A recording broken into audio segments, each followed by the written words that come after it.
With Zeekr being a nice entry point into the modern world of Chinese cars, we move on into the absolute gadget car with the ridiculous design and features. This car is certainly meant for those who bought a pair of those Apple Vision Pro goggles. I mean, just look at it. It certainly looks like a futuristic headset or a PlayStation boy in a car world. I just see other designers using ChatGPT and the other half is searching for the ideas through Midjourney. So, jokes aside, I'm introducing you the HiPhi Z, a concept that didn't lose its design aesthetics in the transition to mass production.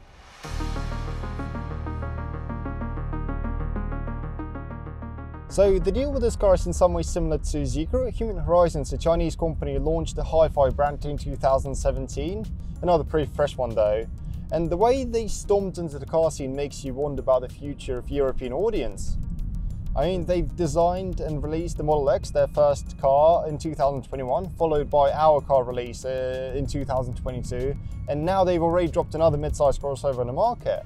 And there is more. They've already unveiled the Model A, the looks of which I really like. It's a sportier version of this car with a whopping 1000 brake horsepower, slick body kit and a spoiler that does 0 to 60, I think, under like 2 seconds. Just think about it, they've designed and released 4 very fresh looking high-tech cars on the market.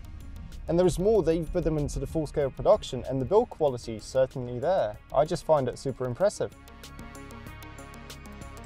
Unlike others focusing on high volume, HiPhi strategically targets premium EV customers, specifically Chinese wealthy individuals seeking to show off. So they aim to compete by offering comparable quality, a fairly exceptional driving experience with a high-end technology for a very good pricing. What's especially noticeable is the attention this car gets from people on the streets and fellow drivers. It's like a magnet, with people taking photos of it everywhere and approaching to ask about the unseen brand. Perhaps the HiPhi is not for those who prefer to stay in the shadows.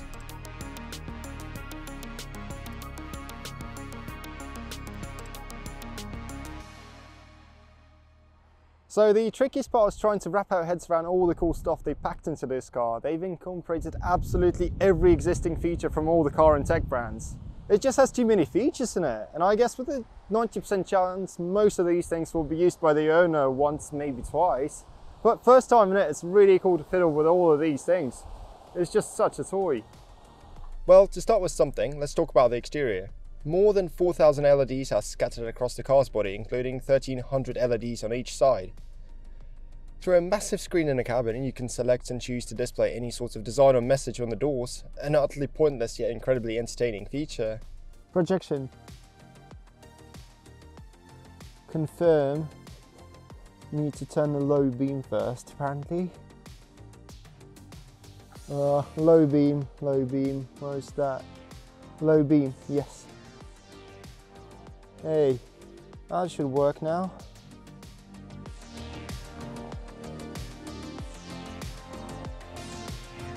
These same panels light in warning red when the door is open and flash lights as it closes. With that same feature, you no longer need to flash your blinkers to say thank you to those who let you pass in front of them. And there is no need to stick a middle finger at a BMW that is tailgating you. Here you can display emojis and images on the rear bumpers. Basically, electronic body customization is at your disposal. And HiPhi's electric core doesn't end here. The programmable matrix headlights are equipped with a 2.6 million micro mirrors, along with night vision cameras, and a projector have the ability to project text, any design or like motion enhanced emojis on the road. For example, you could project a zebra crossing for a pedestrian, letting them cross the road, or display a similar message as before and project some sort of emotion enhanced emojis. Moreover, ground projectors are used to display live navigation guidance by showing an arrow in the road before the turn.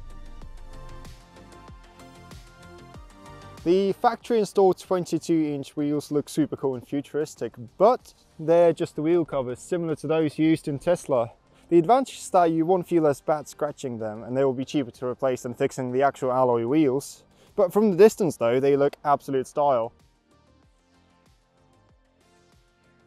The doors of the HiPhi Z deserve a separate discussion. You could open them through all the usual electric car ways, starting with a key fob, NFC card, smartphone app, or a touch on a button on the central pillar. I thought, in theory, a facial recognition feature should also work, and it should open the doors when your face is detected by cameras. The Rolls-Royce's influence is evident in the rear doors, which open the opposite direction than usual. Do you want to check how well they can detect the objects in front of them?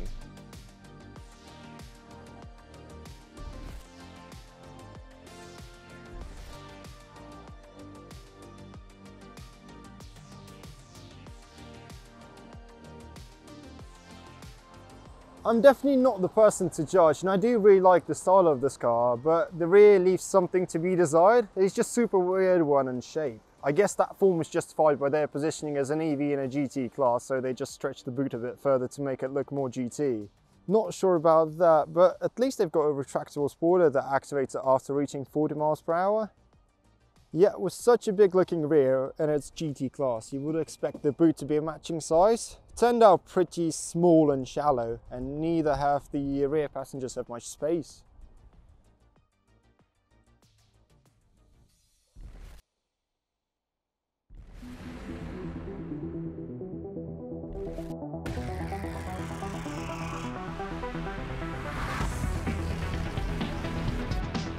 HiPhi has a third generation ADAS system, so hence we have a lidar on the roof, radars all around the car, and aside from this, all the usual driver assistance systems are present here: semi-self-driving features, object recognition, and driver face detection when approaching the car.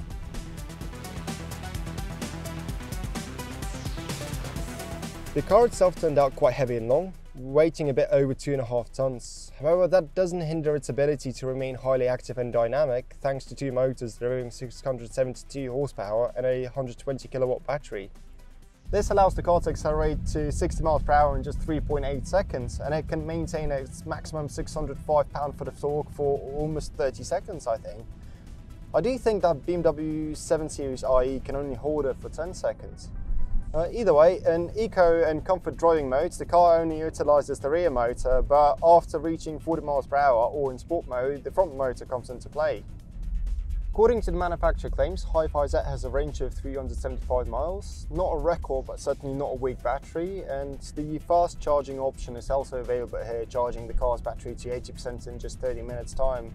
But as with the other electric cars out there, the battery capacity could fluctuate a lot, and I could already tell that we won't last the specified mileage.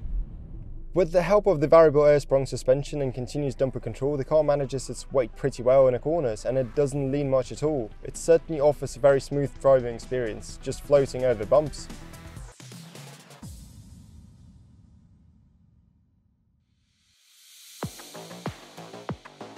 The inside is just as impressive as the exterior. It features a sort of cyber style that's sharp and edgy, yet surprisingly sleek. My personal favourite are the seats. They feel and look sport solid with large side supports.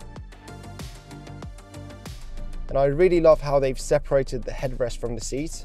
And if you look close at the seat perforation, you'll notice the shiny tinfoil under the leather.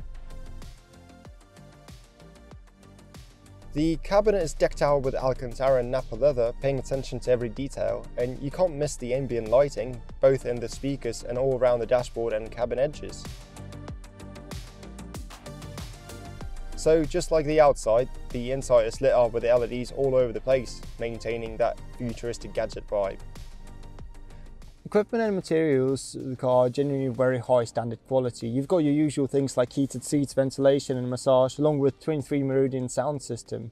I thought while you've got your microfiber and leather, there is still a lot of plastic present in the car, which is not particularly a bad thing, but the second layer of the dashboard is just hard plastic, which certainly feels a bit cheap in comparison to the overall spec of the car.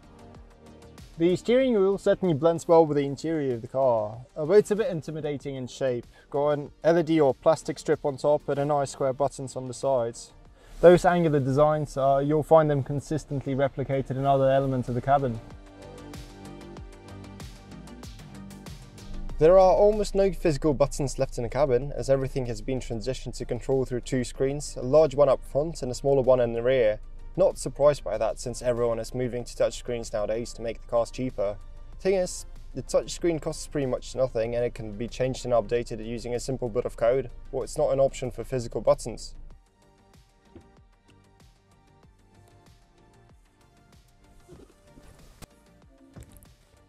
It looks like there's an entire hydraulic system behind the screen. The central screen is mounted on a bracket with the 3 electric drives that control its position in space. could be automatically adjusted, so if I tweak the driver's seat, it will align the display to an angle that the electronics consider most optimal for my vision.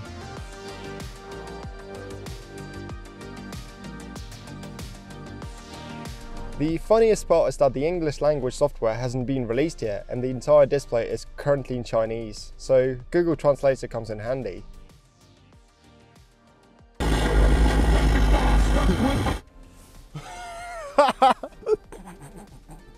At the bottom of the screen is a minibar featuring controls for temperature, airflow and media volume, a concept that we've definitely encountered somewhere before. There's also an easy bar managing most frequently used features such as media selection, seat heating, massage functions, along with another bar displaying the car's mileage. Information like speed is displayed across the top left of the screen, along with the left edge are the menu items. However, the windshield projection eliminates the need to constantly look at the screen.